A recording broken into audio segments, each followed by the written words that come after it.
Beloved Saints, today's 5-minute message of redemptive history is about Joram and the history of the kings of Israel, Part 1, from the 4th book of Redemptive History series, God's Profound and Mysterious Providence.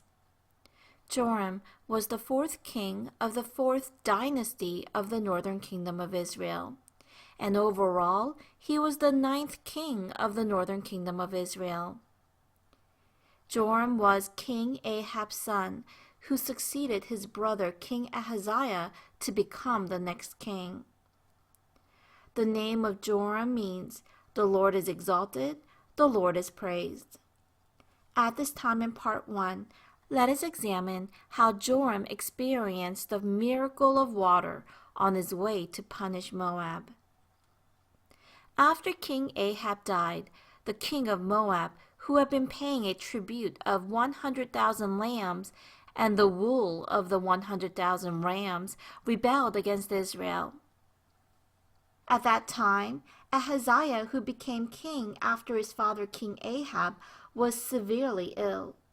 And as soon as Joram became king afterwards, he wanted to recover his influence to the east of the Jordan, and so he went to punish Moab.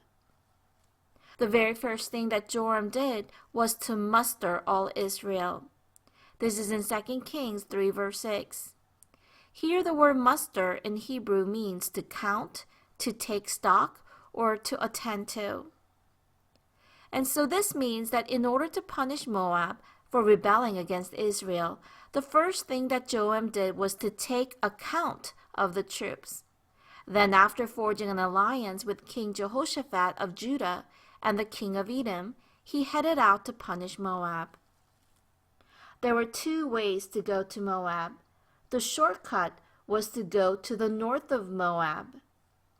The second way was the long way, which was to go around the Dead Sea to the south to enter the southern part of Moab. Joram chose the second way, so he went around the southern part of the Dead Sea.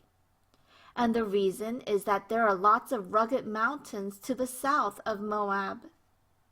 He knew that Moabites would be careless or neglect their defenses to the south. So he was using such a strategic loophole or a weak point to attack Moab. However, 7 days after the Allied forces headed out to punish Moab, they arrived at the wilderness of Edom, where there was no water to drink due to a severe drought. They had unexpectedly found themselves in a great crisis. They were facing absolute defeat in battle. A complete and utter annihilation awaited them. This was surely a punishment from God for relying on human methods. At that moment, Joram grumbled, displaying not even an inkling of faith, saying, "Alas, for the Lord has called these 3 kings to give them into the hand of Moab." However, Jehoshaphat sought out God, and he said, "Is there not a prophet of the Lord here, that we may inquire of the Lord by him?" Then the prophet Elisha requested, "But now bring me a minstrel." When the minstrel played his instrument, the hand of the Lord came upon Elisha. Here, this is indicating that the power of God had come upon Elisha. Then Elisha was able to receive and deliver the word of God. Elisha prophesied about 3 main things after being inspired by God. First, he commanded that they make this valley full of trenches. Second, he said that they will not see wind nor rain, yet that valley shall be filled with water. Third, he prophesied that the Moabites would be given into the hand of the Israelites so that they come out victorious. The very next morning, at the time of the sacrificial offering, when there was no rain or wind, water came by the way of Edom and filled the trenches in the valley just as Elisha had prophesied. The sun shone on the water, and the water seemed as red as blood to the Moabite army. They mistakenly thought that there had been an internal conflict within the Israelite camp. So they invaded the Israelites with their guard down, and the Israelites caught them off guard and attacked them. The Moabites were greatly slaughtered that day. Beloved saints, the alliance of the northern kingdom of Israel, the southern kingdom of Judah, and Edom were about to be utterly defeated because of their human method.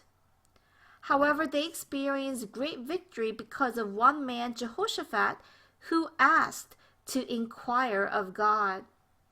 In such a way, God's amazing miracle appears when we put down our human thoughts to only seek God. So today, let us put aside all of our human thoughts and only seek God and ask. Then we will experience God's amazing miracles and His almighty power. I bless in the name of the Lord.